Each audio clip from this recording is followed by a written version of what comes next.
pretty quickly.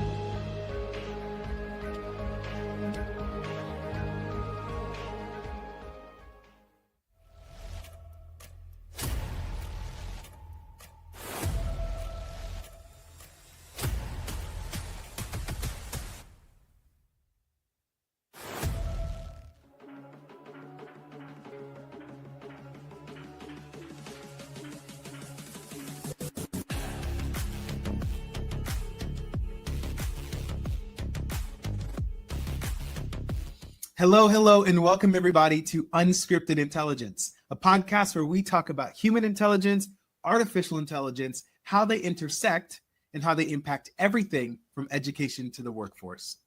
On this podcast, we interview innovators, change makers, and thought leaders who are shaking things up and making waves. These conversations are unfiltered and uncharted as we make space for what isn't being discussed.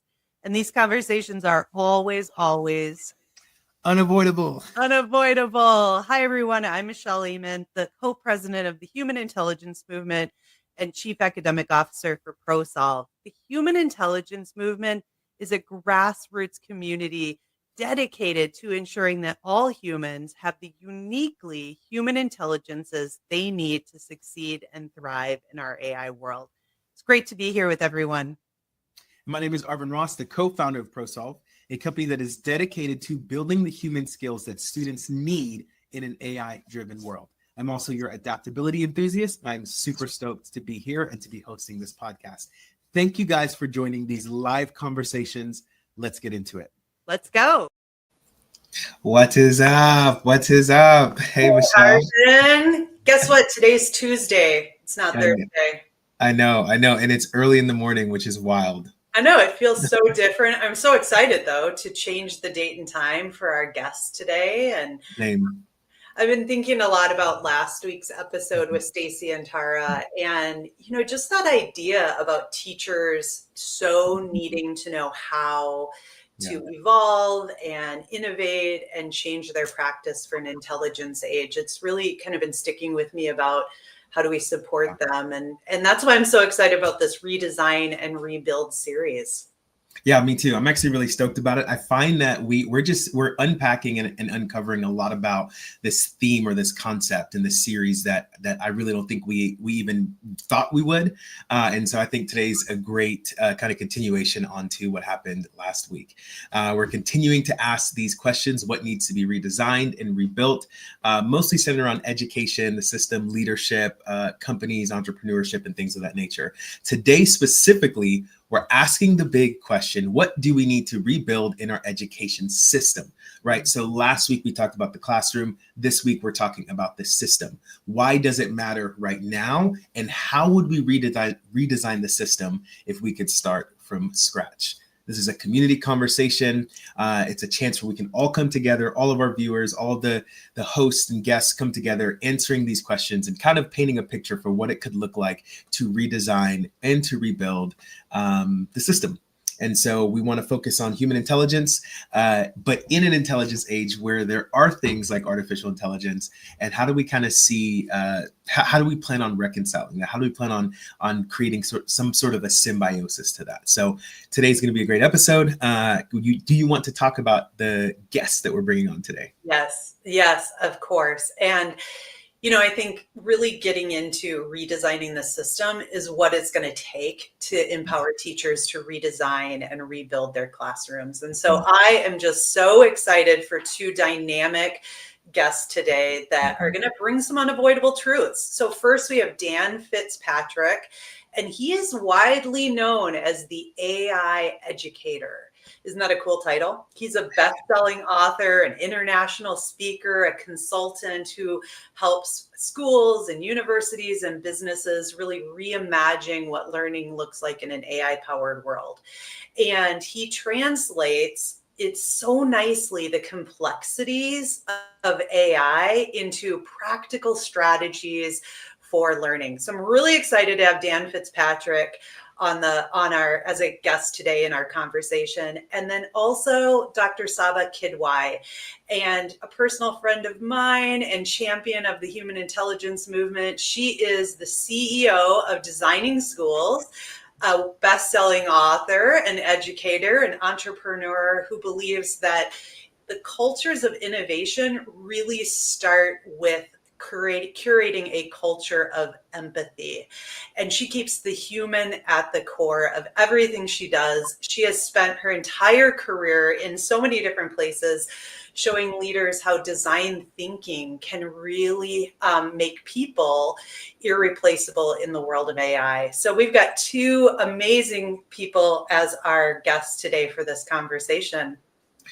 Welcome, you two. Hi. Nice to be on the other side. You're watching all the amazing episodes. Nice. Did we miss anything in your intros? Is there any other little tidbits you want to throw in about your bio and anything else like that, the work you're doing? Not for me. I'm still in awe because when I first saw you, this is what you looked like. Then all of a sudden you had a suit jacket on, and I was like, wow, how fast did he put that jacket on? And then all of a sudden you didn't have it on. I was like, oh, what is in this coffee? Then I thought, I think it's pre-recorded that bit. Yeah, so my mind's blown, Arvin. That's hilarious, Dan. Yeah, we had to pre-record it because I'm so terrible at doing it live that they said, "Nah, we got to go ahead and get that pre-recorded."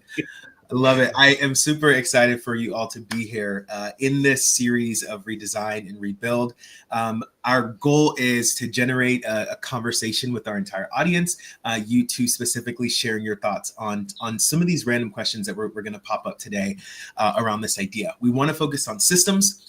We are in the intelligence age, and we want to focus on kind of what systems need to be rebuilt, redesigned, what can we keep, what needs to grow, what needs to go, right? So the first question I want to toss out to you two and the rest of the audience is, it's kind of been discussed in the last couple episodes. Actually, I feel like, Michelle, it's been every episode this one statement came up, which is, were schools and systems ever really designed for the world that we live in today, right? I think generally speaking, most of our guests and audience have said no. So my question is to you two, what proof do we see, or what proof do we have that schools were not built for the world we have today? What proof do we have to that statement? Do you want me to kick off? Yes, go for it. Okay. You know what? I think it's yes and no. I don't think it's a blank no, like a straightforward no. I think because, look at the evidence. You can still go through school, be very, very successful, and go on to be very successful. I went through a very, very traditional English school system where everything was geared towards GCSEs, A-levels, university.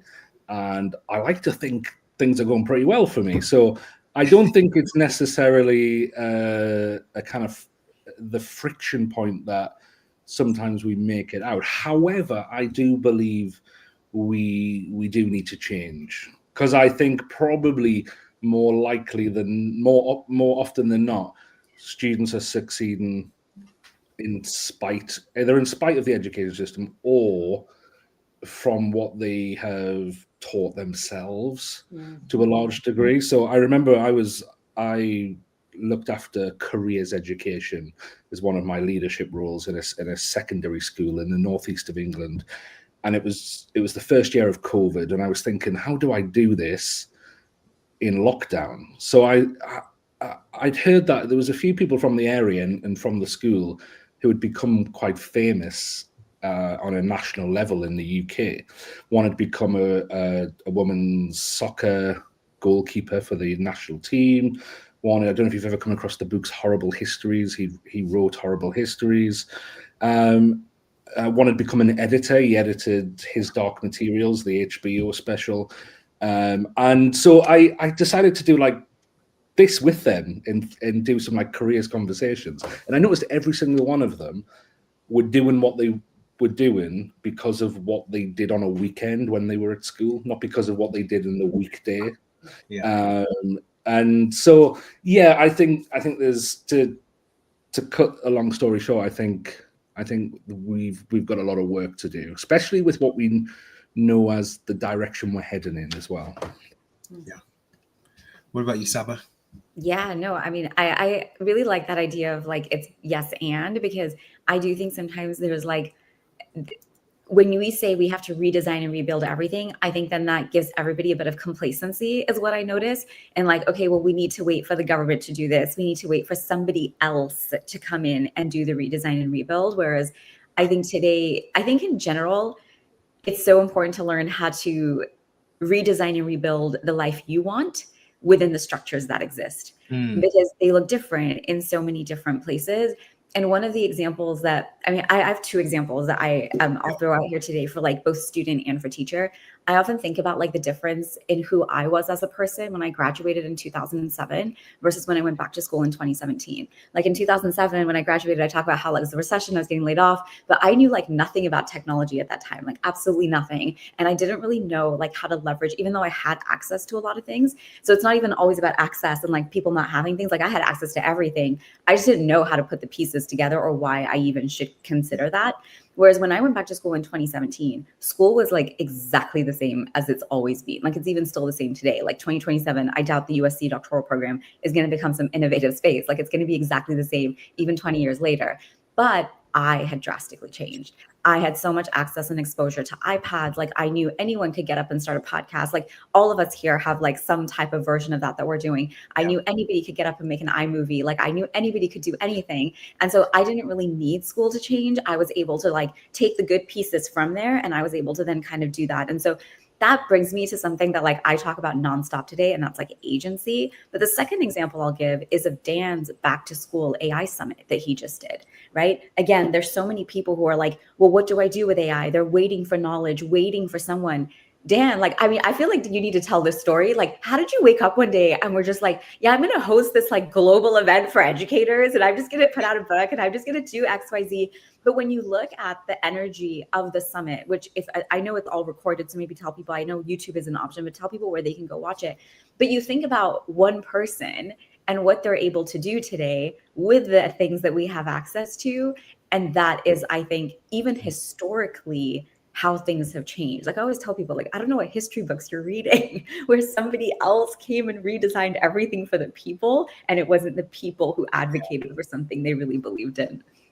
That's the bar. Michelle? Yeah, you're both making me really think about just that idea of passion and relevancy and how that drives learning. And then this idea of knowing how to learn, like how to go and find the information, find the resources, and be equipped to create my own learning path. And I think so often our system maybe isn't providing that background versus this idea of consuming and taking in information.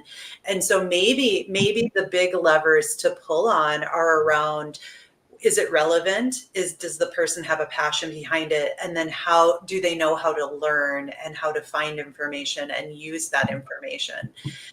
Is something that I'm kind of connecting dots with around what you're both saying. Arvin, what are you thinking about? Yeah, so in my mind, I just saw the three of you sharing some great stuff that we're talking about that happens outside of your typical classroom, right?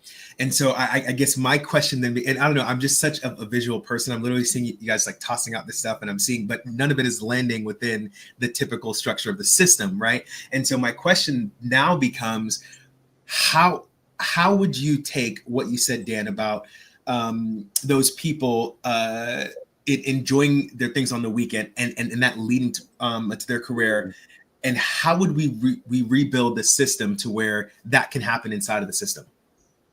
I think, and I say this with all respect to you, Arvin, but I don't think we build another system.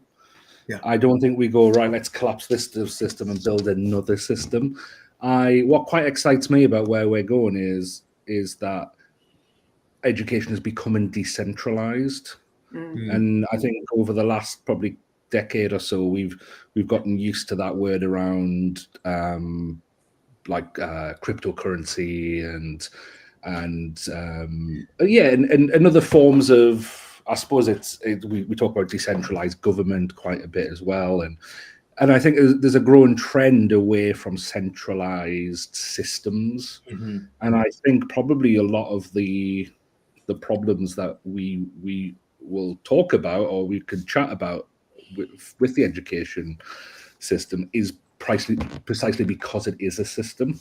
Like it's like that one size fits all thing, and that's because. And I was given a lecture about this a couple of weeks ago. Like, you go back.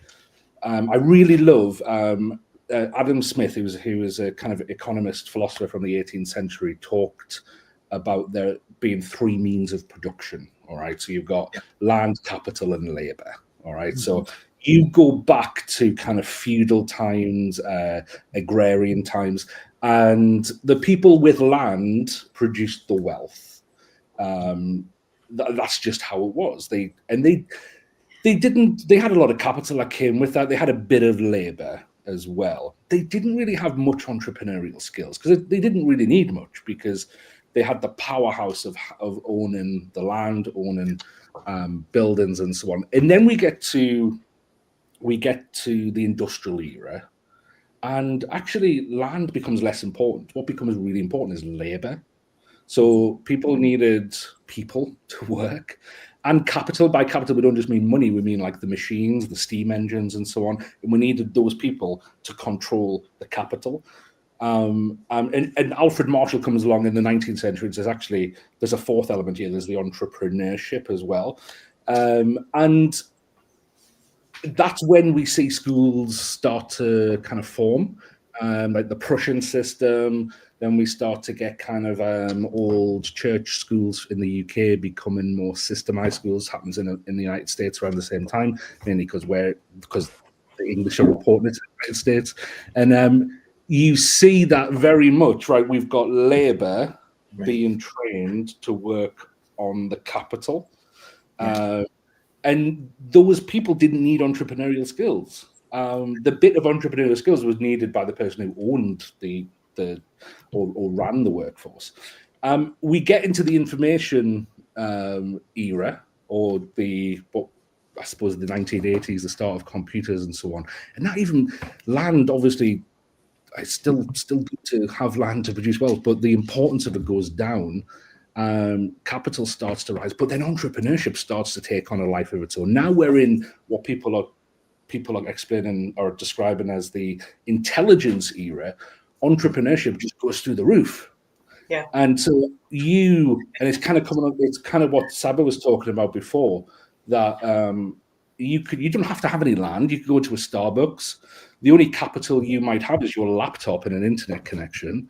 But if you are making up the rest of it with your entrepreneurial skills, then you can. And you hear a lot of people don't you, at the minute, especially CEOs of AI companies, talking about the first sole trader, billionaire, or whatever it might be, because of AI. And it's because entrepreneurial skills are so important now. So I think we're training people to become labor that work with capital, and actually we should be focusing on those entrepreneurial skills. And when I say entrepreneurial skills, I don't necessarily mean how to start a business. Right. For me, entrepreneurial skills is just how do you spot a problem and develop a solution for that problem. Come on. Okay. Yes and amen. Can we take a couple seconds just to expound on when we're talking about entrepreneurial skills or skills that are necessary in this intelligence age? What are we talking about? Let's start with you, Sabba, and then we'll go to Michelle, and then we'll go to Dan. Actually, Dan, on my screen, she's on this side. Oh, is she? All right. But yeah, Sabba's good for this question. Love it. I mean, I feel like this is why I gravitate so much to design thinking, because sometimes when things feel vague and whatnot, it's hard to know, how can I actually apply this? So one of the things that I love about design thinking is that begins with empathy, right? And so it really is we always tend to come to things with a solution in mind. It's we're always programmed, right, to get to the answer, give the answer. So design thinking, the fact that it gives you these very specific framework steps and methodologies to be able to take that step back and be okay, I need to let this solution go. I need to really engage the people around me and engage in that empathy work, helps you then define something that may not have been on your radar, that is an insight that's a little bit different. But the other thing that I think is really unique to design thinking is like, yes, there's a method. Yes, there's these steps. And I think that's where too much of the emphasis is. But organically, what happens when you make that a regular practice is then you get the mindset, right? Because mindset is like a lifelong journey. So like that mindset of like being comfortable with ambiguity, being optimistic about what it is that you have the power to do. And I think one of the best examples of this being applied to like redesign a school was Design 39 in San Diego. Like that's why I gravitated, I think, to that school so much when I was doing my research, was because when I was a teacher, we were both in public schools, right? When you go to Design 39, there's nothing different about their district compared to any other district, even in their own district, or even in San Diego or California, or really anywhere. But the one big difference was they had that entrepreneurial mindset, and they leveraged design thinking to be like, you know what, how are we going to do something a different way? And so you have, to Dan's point of like a decentralized space, you have this like group within a school that's like, you know what, we're going to do things differently. Why does our schedule have to be this way? Why can we not team teach and work together? And I will say, everywhere we go, I know Tara mentioned this last time on the episode, team teaching is such a game changer. It's like one of the easiest things we can begin to shift and adapt within our existing system. And I feel like before, yeah, sure, it might have, been even harder, but now with your AI tools, like you have like these amazing partners in being able to solve these really hard problems. So to me, like a really great definition that's like practical and applicable is like the design thinking methodology. Yeah, I just want to say I love it. I totally agree. We implemented design thinking in our company ProSolve years ago, and we've never gone back. We redesigned our entire onboarding process to include it. In every department, we have some measure of design thinking implemented somewhere. And for me, I think you're spot on. If I was to redesign the system, it would be to where we're creating.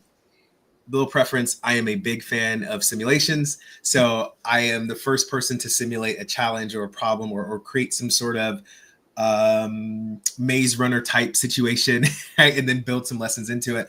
If I was to redesign it, I agree with you, Sabba. I would want there to be a journey that the students or even the teachers are going on that requires them to ask questions, not only ahead of them, but to ask questions behind them as well. So it's not just, why is this thing in front of me different or weird or whatever, but it's the thing that I've been doing for 5 years, right? The thing that I was introduced to a year ago, that I want the individuals to question everything front and back.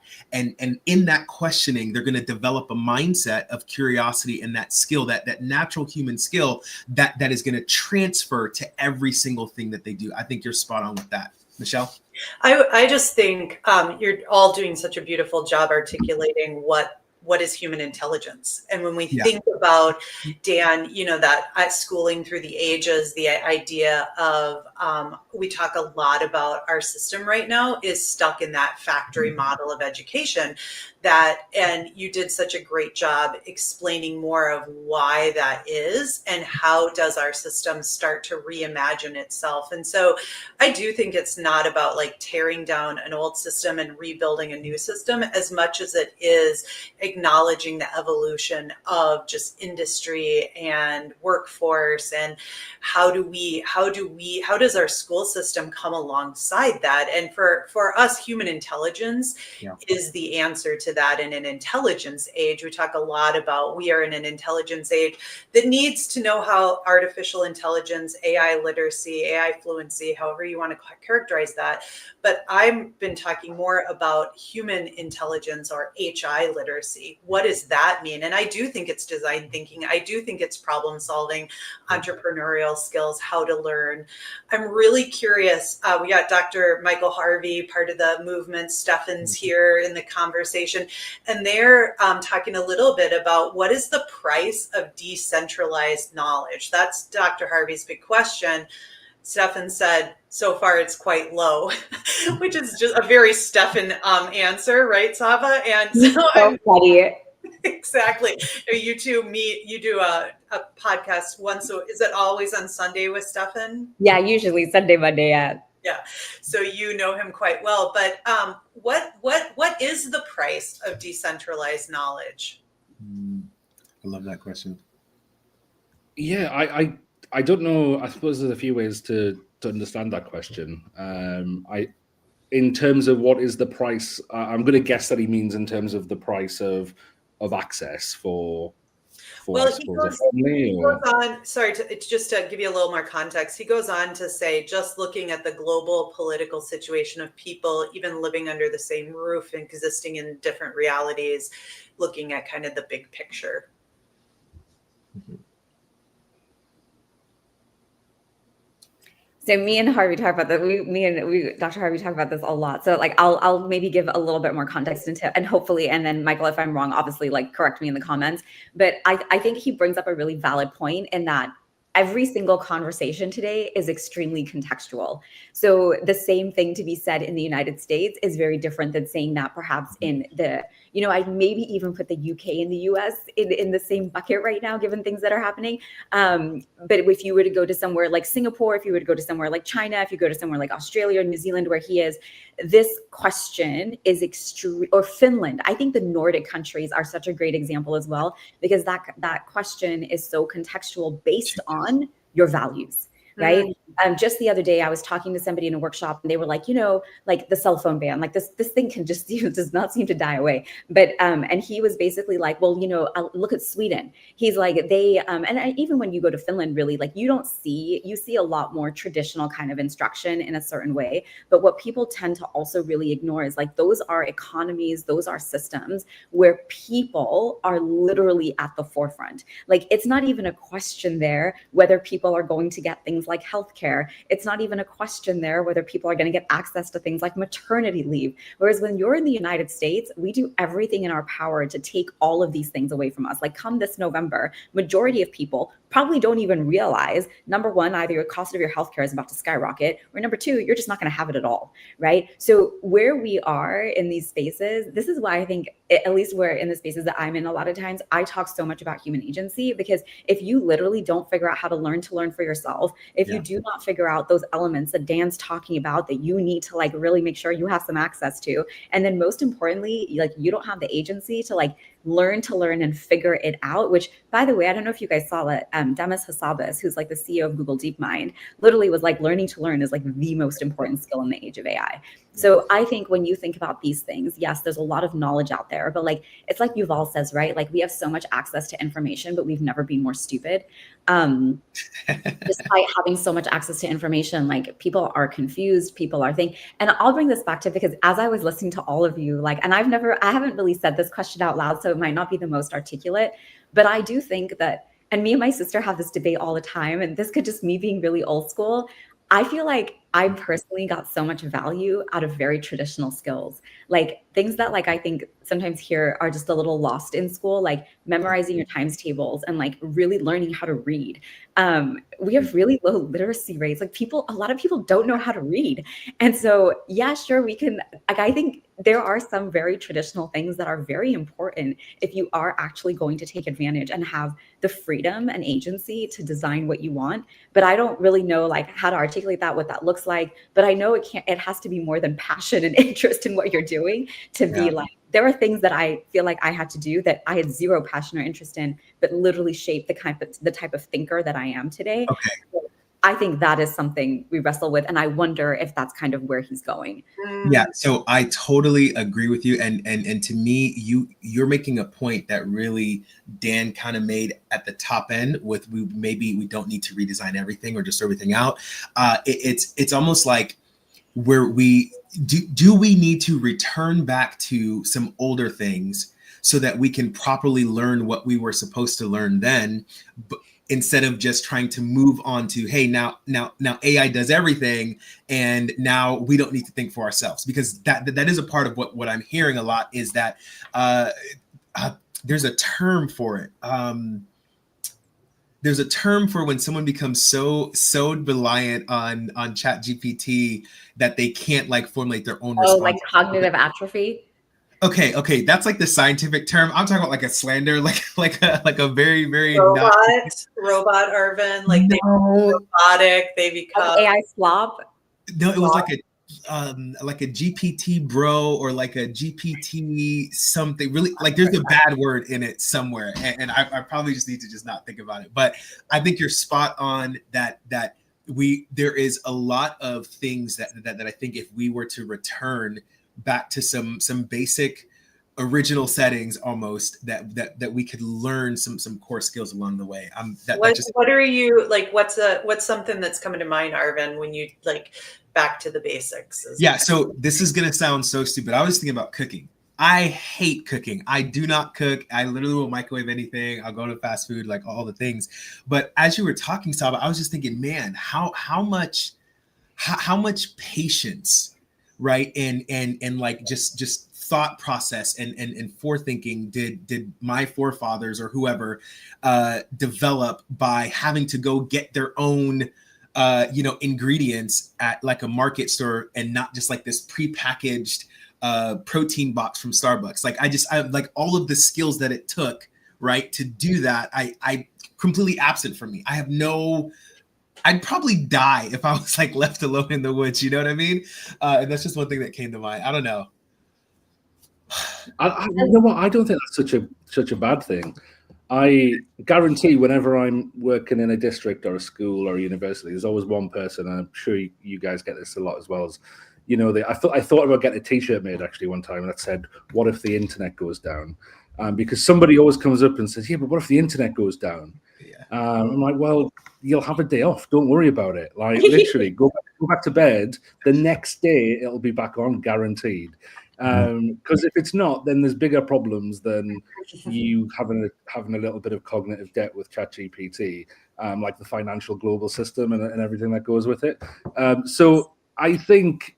I think some things are okay. It's what we do as humans. Like we invent a technology and we offload some things.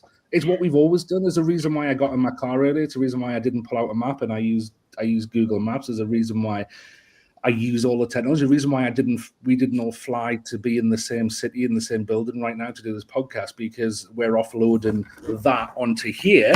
And sorry, I just lifted my laptop up. You couldn't see that. Like it's almost like the equivalent of someone going, yeah, but just think of the cultural value of you going to the United States, or Michelle, Arvin, and Sabba coming to Newcastle in England, and think of the people you could have chatted to on the aeroplane.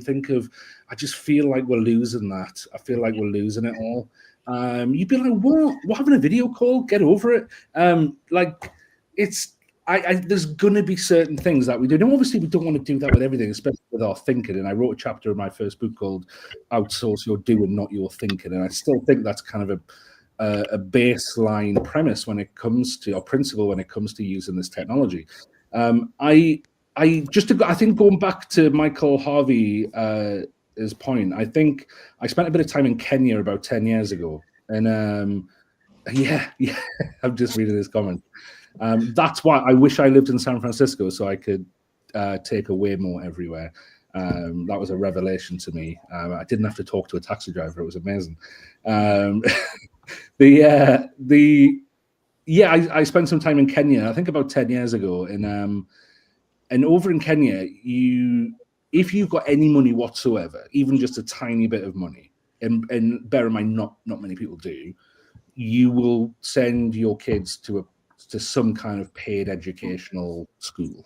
Wow. But if you don't, you've got to rely on whatever the system gives you, which is normally a mud hut in a field somewhere near your village, where a local teacher teaches you behind some desks that have probably been donated from a different country, and so on. My fear is when I talk about... We lost. What if the internet goes down? I think we lost Dan. I think this is the cosmos saying, this is why he's like gone now. Oh my gosh. That's so funny. I'm sure he'll be back. I will make a little tie-in though as a connection to how people can bridge this, because I do think it's easy then to fall into like, okay, well, we don't do this, then what do we do? But when I actually first learned about design thinking, it was from 2 first grade teachers, and they had shown how they use design thinking to merge literacy, engineering, and technology. And so again, it wasn't like, oh, we're going to throw this out and we're going to do something new and whatnot. whatnot, it was basically like, okay, well, instead of just reading the book to the kids and having them answer questions, let's use the design thinking process and have them each take on a character. That character is going to, like, what problem does that character have? How will you solve the problem for that character? So like, this is the beautiful thing about design thinking as well. You don't have to like change every single thing you're doing. You can take these pieces here, but also be like, hey, we also need to consider this. How might we now design something for the people that are in front of us? And so just because we talked about reading, it's kind of like, it was such a great example. It was what really resonated. It was like, wow, like you didn't throw out the whole thing. You were able to like achieve a whole new level of like skills, mindsets, experiences, problem solving, creativity, maker, all these different things in first grade with such a simple exercise like reading.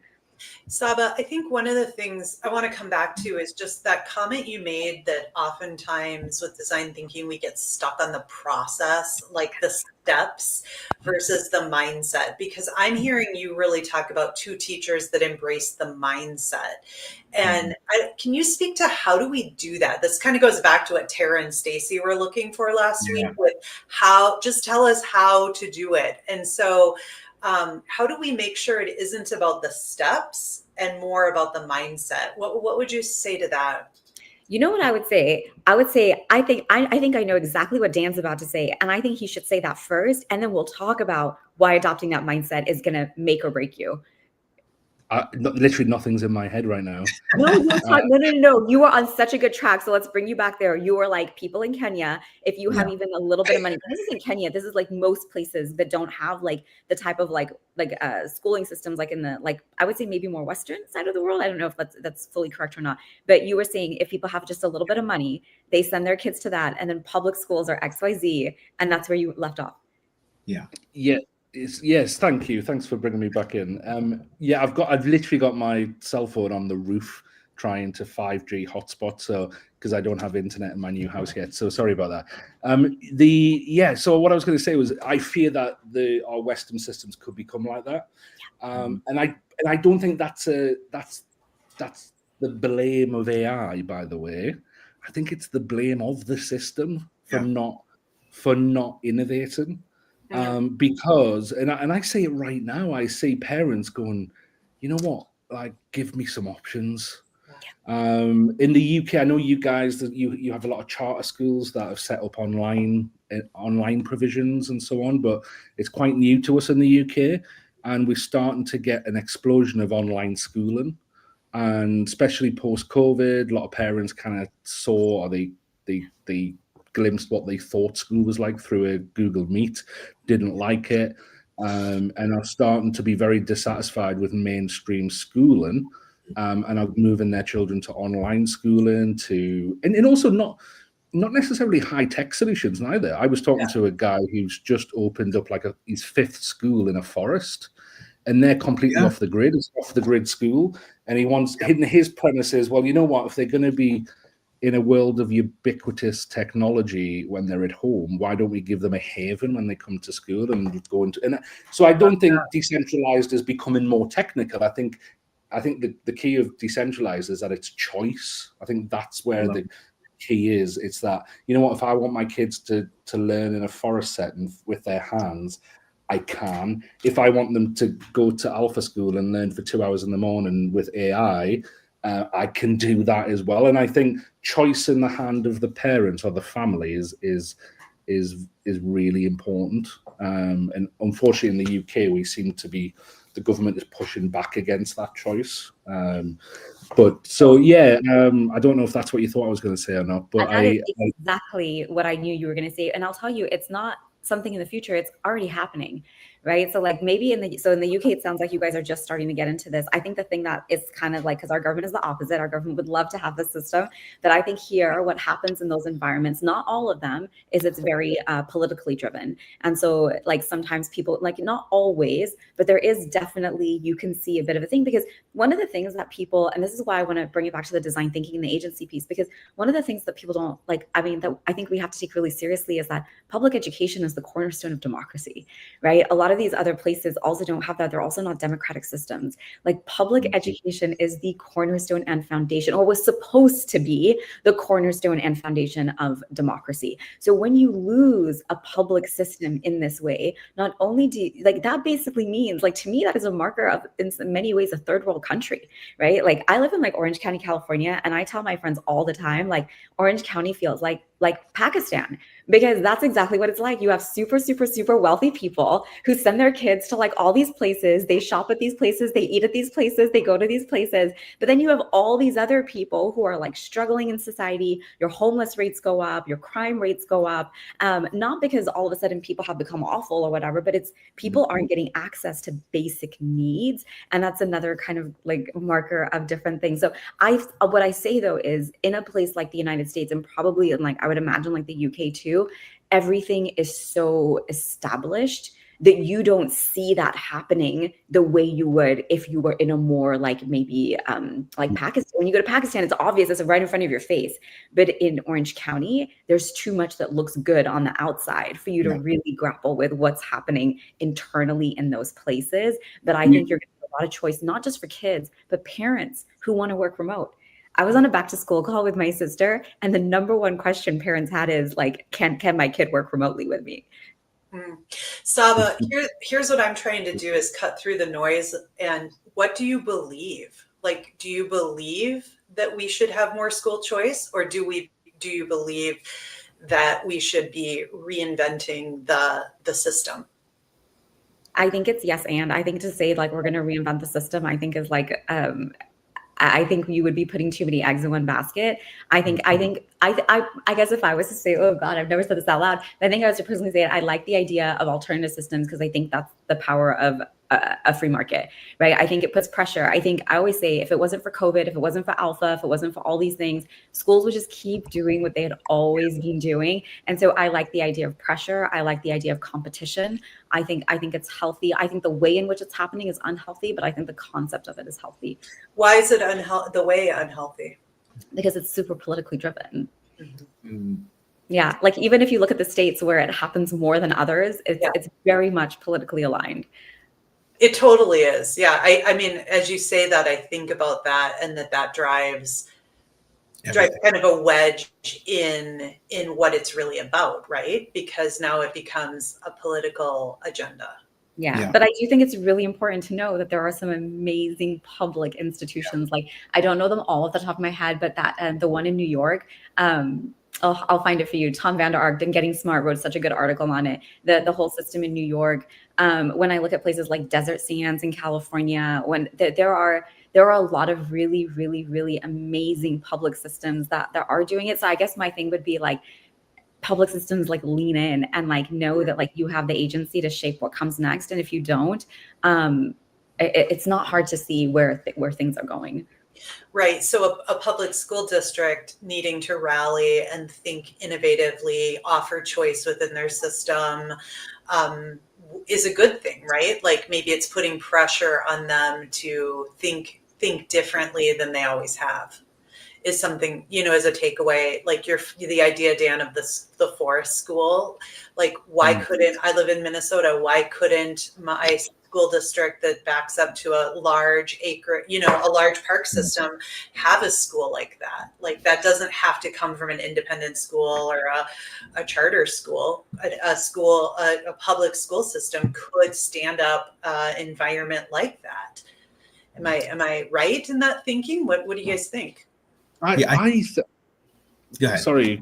No, go for it. No, you go for it, Dan. I think the whole when I talk about decentralized education, and I'm saying I kind of part of me kind of wishes it wasn't necessary, and I'm looking at Michael Harvey's comments as well, and I kind of agree with what he's saying, that if we did have an amazing public system, then decentralization might not actually be necessary, but I think it is necessary at the moment, and I think it will continue to develop because I just can't see. And this is, by the way, I send my kids to public schools. I'm a product of public schools. I worked in public schools. I love the public school system, especially here in England, and that's why I criticize it so much, because I love it. But I just can't see them innovating fast enough to keep up. So I think decentralization is going to continue to be necessary. And you know what? I don't think it's difficult. I know a lot of people, and I work with schools and some governments as well, where we look at, I'm working with I can't say who the government is, but I'm working with a certain government at the moment, looking at how do they innovate their system, high level stuff. And I don't think it's difficult. I think all we need to do is go, right, we're teaching too much content, right? Mm-hmm. The amount of content we teach is arbitrary anyway, let's be honest. Yeah. It's not like who said, right, a student needs to know this amount of history, English, or whatever it is, or science by the time they're 18 years old. It's arbitrary. It's somebody's opinion. Yeah. And then in England especially, a new government comes along and goes, oh, well, actually, we think students should be learning about this as well. And then so they add more on, to the point where, and I noticed this, I think I disagree with Sabba one tiny little bit. We're still friends though. And that is I think things have changed, especially and I speak from the English point of view. Things have changed since I was at school. I think we're about the same age, Sabba. So I think things have changed from when I was in school to when I was teaching in schools. And that is, there is less time to dedicate to the non-academic side of education. And it seems that we're just pushing everything to the side, because we've just got so much content to teach now. And that might be unique to England, because we had a Conservative government who came in 2010 and added a third onto the curriculum. So I think we just have to go, you know what, this content is arbitrary. Let's cut it back. Of course we need, and I'm with the more traditionalists who say, well, you can't just teach skills, you need to teach knowledge. Knowledge blocks equals skills over time. So I still think I'm not against knowledge. I think we have to teach. I was just this morning drilling my 5-year-old on her keywords for this week. Pull, full, with, she. Like I was drilling her, and sometimes I get annoyed at people who drill people. I think, especially in a secondary school setting, because I'm like, come on, like we could be doing better than this. But I still think it's good sometimes, and I do it with my own daughter.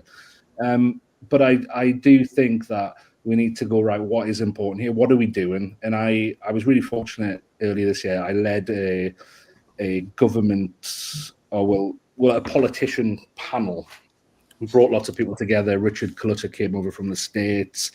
We had some really big hitters in the room. And the first question I asked them was, what's the purpose of education? Because if we are going to go back, and I think going back to what Arvin was saying earlier, and I think you were kind of skirting around first principles. I think when you were talking about ingredients and getting back to what matters, I think if we are going to go back to first principles of education, we actually need to answer the question, what's the purpose of it? And I think if you asked every single teacher, every single principal in the United States, what is the purpose of education, you would get that many different answers. And I think we need to actually agree, well, what are we doing? Is it just an academic exercise? Is it preparing them for work? Why do we go to school, right? Yeah. How can we move forward if we don't actually know the direction we're going in? I actually feel like that's a great question for us to answer right now, just all of us here online. And let's kind of tailor it more towards the system. What is the purpose, or what do we believe? What do you believe the purpose of an educational system should be? What is the purpose? Why? Why is the system? I'm not talking about the content or the classes or teachers, the system. What is the purpose behind the system, or what should it be? What is it not? Anybody want to take us away on that? I'll take it away. I think good humans comes to mind first, to be good humans. And then the other is that lifelong learning, that learning to learn, that ability to the ability to be a continuous learner. That would be for me. What do you think, Dan? What's the purpose of school? You know what? I don't know. I think is my honest answer. I could say happiness. I could say skills. I could say become an entrepreneur. but I really don't know. I'm being really honest here. I suppose if I put it in the context of my own kids, I think right now in what the kind of world we're heading into, I would love the education system to just do two things: make them really, really, really, really, really, really curious about everything, and secondly, give them the means by which they can go and discover on their own, like talk to Yeah. an AI, do a Google search, read a book. Yeah. Stefan added to develop in a way to thrive in the world you live in, which I think is kind of piggybacks on what you were saying, curiosity plus the ability to go learn. I just have to, before Sabba, you tell us what the purpose of school is, I have to say, Dan Rhoda, nice to see you. My daughter went to this school in Minnesota. There's a School of Environmental Studies, and it's an experiential learning environment. And it's probably the closest thing to like some of that non-traditional education. They do a lot of learning at the zoo. And so like that's a public school system that took the purpose of school and expanded it beyond just acquiring knowledge. What do you think, Sabba? You know, when I was doing my research, I came across this one book by this guy. He's like an education psychologist professor, and his name was Seymour Sorensen. And I think the word school, at least in the United States, is a political term. And so one of the things I loved about his book, like he has a whole book, he answers this question. He says, what do you mean by learning? And I think there's a really big difference between school and learning. And I think one of the things that I think, even if I look at Stefan's comment, I think there's two ways to look at this from both angles. And one is like, what kind of world or a society or community do you actually want to live in? Because I think if you just look at like recent events, like, I don't know about you guys, but I was really shocked to learn how many young people follow a lot of people that honestly adults have no clue even exist. Like I had so many people who were like, we don't even know who Charlie Kirk is. Like, if we don't know who he is, yet this is a person who is like influencing, and that's just on one side, so many young people. We live in a very segmented world without even realizing that we're living in that way. And so I think school is just too political of a term. College, all these places have just become political hotspots in the United States that I think remove that term and ask people, what do you mean by learning? Because one is, what values do we want to bring into our society? But the second one is like, how can we just make people fall in love with learning? People don't enjoy learning. People, and this is not even children, like most people will bring it to children, but most adults don't want to read. Most adults don't want to learn things on their own. At least in the United States, they want to be paid for every single moment of learning. And I was like, I don't know where, like I always compare it to Apple, because I was like, at Apple, there was nobody who was paying for me to go and learn ever. But like schools will bring like keynote speakers, PD sessions, all these different things. And there's like a pay discrepancy and there's these different pieces. But I do think people have completely fallen out of love with learning. And I think that's what we need to look to reignite. Yeah, I love that. That's a bar. I would answer that question just by saying, kind of along with your line, Sabba, I feel like the system should create this deep well of desire for exploration and exploring the world. I feel like the system of learning, the goal shouldn't be, and I think this is where we got it wrong, the goal shouldn't be just inputting a bunch of stuff inside of our heads, but the goal should be drawing out of each student what's inside of them. And then I think while we're drawing out of them what's inside of them, we're teaching them efficacy, and they're realizing that there's more to them than they even knew. And so I think that when it comes to the systemic approach to education, I feel like it would be advantageous if we designed it, or if it was redesigned around this idea of drawing out instead of the idea of putting in. That would be my thoughts on that. It is UTT, Unavoidable Truth Time. Thank you so much for that notifier, Jenna. This is a point in time in the podcast where we ask everyone to share an unavoidable truth that they have discovered, learned, or ascertained from this episode. Not only just us here on camera, but those that are watching and listening live. So unavoidable truth time. What is an unavoidable truth that you have learned or ascertained during this episode? Anybody want to go first? Because I think I'm still formulating mine in my head. I was kind of finishing up my last little thoughts there.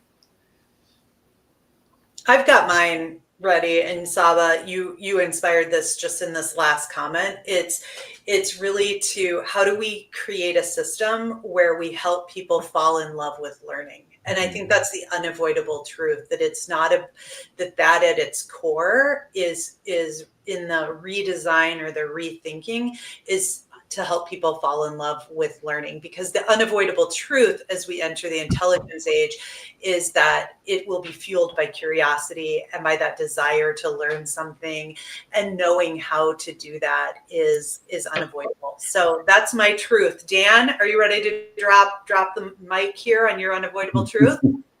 I think just kind of building on what Arvin was saying earlier about and what we talked about around first principles, I think we're not really going to be able to move forward with the public side of education until we return to the reason why we're doing it. And until we do that, and we start rethinking some things, then I'm afraid I think decentralized versions of education are gonna move forward at speed. Mm-hmm. I'll go next, because Dan, I was actually going to say my unavoidable truth came from you, your very first question that I asked you, and just to kind of give it some context, I kind of came into the conversation thinking we have to redesign, we have to rebuild, and I think your first response to that question just really kind of gave me this unavoidable truth. I think maybe we don't have to redesign it. Maybe we don't have to rebuild it from the ground up. Maybe we need to create some alternate competitors, or maybe we just need to tweak a couple things here or there. And I think I was avoiding that truth because I already had my mindset made up coming into the conversation. So that would be my unavoidable truth. I think it's, I don't know if I can say something here, or if it's quick fire. Yeah, go for it. But I think it's both. Like I'm a big fan. I studied under a guy called Vijay Govindarajan at Tuck and he uses the 3-box solution to innovation, where he talks about linear innovation and non-linear innovation. And I think you've got to do it. It's about holding those in balance. Linear innovation is how do we innovate to do what we're already doing, maybe a bit better. And let's be honest, that's how AI is used a lot. How do we save time? How do we be a bit more efficient? All of those kind of the low-hanging fruit. We're still going to the same place. It's still the same system. It's just AI's helping along the way. Yeah. But there's also the non-linear side of innovation, which is how do we start to rebuild some of the things that are falling apart? And I think good leadership is about supporting both, not just because I think if you leave one out, then that's when disaster strikes. Absolutely. I love that. Both and Sabba. Oh my God. I think just to kind of, I guess, like summarize, I would maybe be like, learning happens anywhere. It doesn't just happen in the school. I think it's a lot of like, like school is the place where we go to learn. I think learning happens anywhere and everywhere. Oh, I love that. And I'm not supposed to hop in here, but I just want to say this. What you just said made me think about if at school we can learn how to learn, that will give us access to learn everywhere. Full circle. Look at that. Love it. Love it. One big unavoidable truth. Love it. Got a couple of people. Michael Harvey talks about Ted Lasso. Has it? Be curious, not judgmental. Listen more than you talk. Dan threw up about curiosity as a skill and a behavior is what drives real learning. So we've got some other unavoidable truths from our community that are chiming in, Arvin. So that's great. I love it. Thank you guys so much for hopping in here. Really quick, Dan, can you tell us where the audience can find you, can hear more about you, can follow your journey and learn more from you? Can you just share any of your... Yeah, everything's down there at the AIeducator.io. And yeah, we've just released a new book called The Educator's 2026 AI Guide, which is a companion for educators over the next year. And yeah, go check it out. Love it. How about you, Dr. Sabba? I always say go to designingschools.org. We're everywhere. So just choose whatever platform you enjoy. Love it. Love it. And for all of those who are listening for the first time, keep in mind you can find us on Spotify, on LinkedIn, on YouTube. And guess what? We just got Apple Podcasted this week. So you guys can check us out on Apple Podcasts as well. That is brand new and it is exciting because I listen to Apple. I listen to most of my podcasts on Apple Podcasts all the time. So make sure to check us out there. Michelle? Yes. I was going to say, do you want to, anything else you want to say before we? Yes, I do. Let me tell you about next week. Oh my gosh. I Yeah. am so excited because Arvin and I are going to the Leadership Conference. We're going to see you there, Sabba. We're going to be podcasting, bringing Unscripted Intelligence live to the Leadership Conference. We're going to be talking to all the women leaders at the conference, doing our first in-person together broadcast. Now, this is going to be something else. So I cannot wait. We'll definitely have to see you in person, Sabba, when we're there. And that's I'm what's so happening excited. next week. Yeah. Yeah. Just a little heads up, we're going to be walking around asking people for their unavoidable truths that they've learned from their sessions and their breakouts and stuff like that. So if you do see us there with a microphone and a camera, feel free to walk up to us. If you don't see me with a camera, don't walk up to me. Just leave me alone. Okay, I'm probably going to be tired and exhausted. But thank you guys so much for hopping in on this episode. We will see you all next week at the conference. Thanks, everybody. Bye.